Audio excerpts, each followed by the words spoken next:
टुकुन लाएगा ठाकुर जी और श्यामल का सच पूरे परिवार के सामने और करेगा अहाना को बेगुनाह साबित।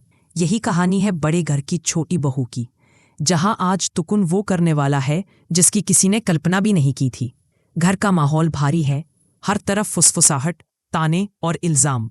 दुर्गा देवी का चेहरा गुस्से से तमतमा रहा है और बीच में खड़ी है अहाना, जो बस एक ही बात दोहरा रही है, मैं बेगुनाह हूं। लेकिन कोई सुनने को तैयार नहीं, यहां तक कि अर्जुन भी नहीं। और जब सब अहाना को गुनहगार ठहरा रहे होते हैं, तभी घर का सबसे छोटा और सबसे समझदार सदस्य टुकुन चुपचाप बाहर निकल जाता है।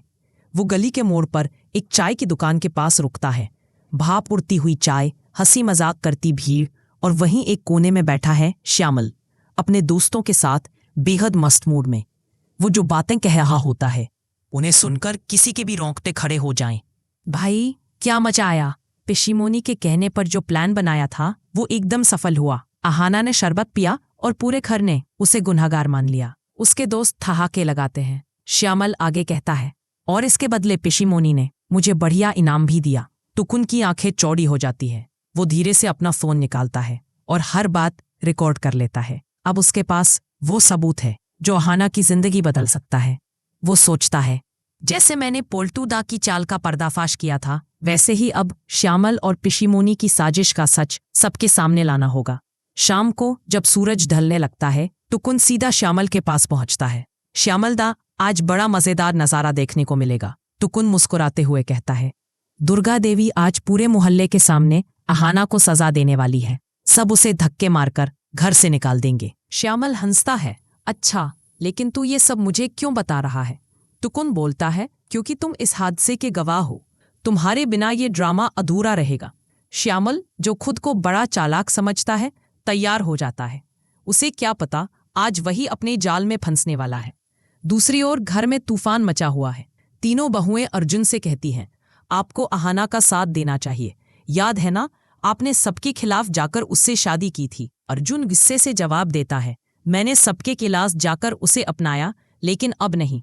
अहाना ने जो किया है वो माफी के लायक नहीं।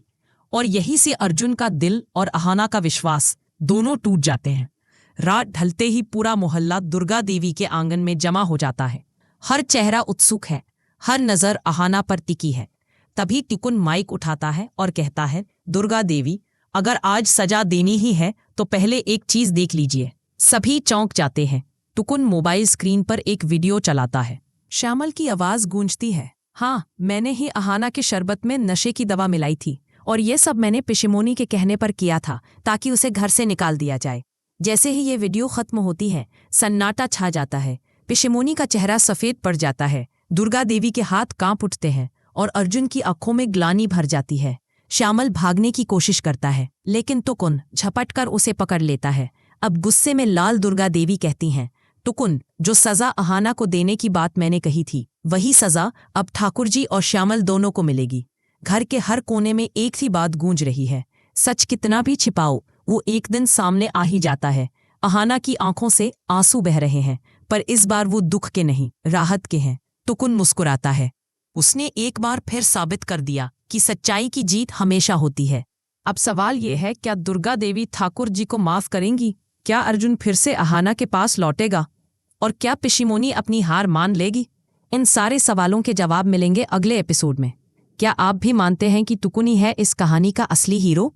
कमेंट में लिखो #टीम टुकुन। और अगर आपको भी लगता है कि सच की जीत हमेशा होती है, इमोजी डालना मत भूलना। अगर आपको भी लगता है कि अहाना ने जो किया वो हर लड़की के लिए मिसाल है, तो कमेंट में लिखो #प्राउड ऑफ अहाना। अगर आप भी चाहते हैं कि हर घर की बहू को मिले आज़ादी और इज्जत, तो कमेंट में लिखो #नई सोच। जिसे अहाना की हिम्मत पर गर्व है, वो कमेंट में लिखे सलूट टू अहाना।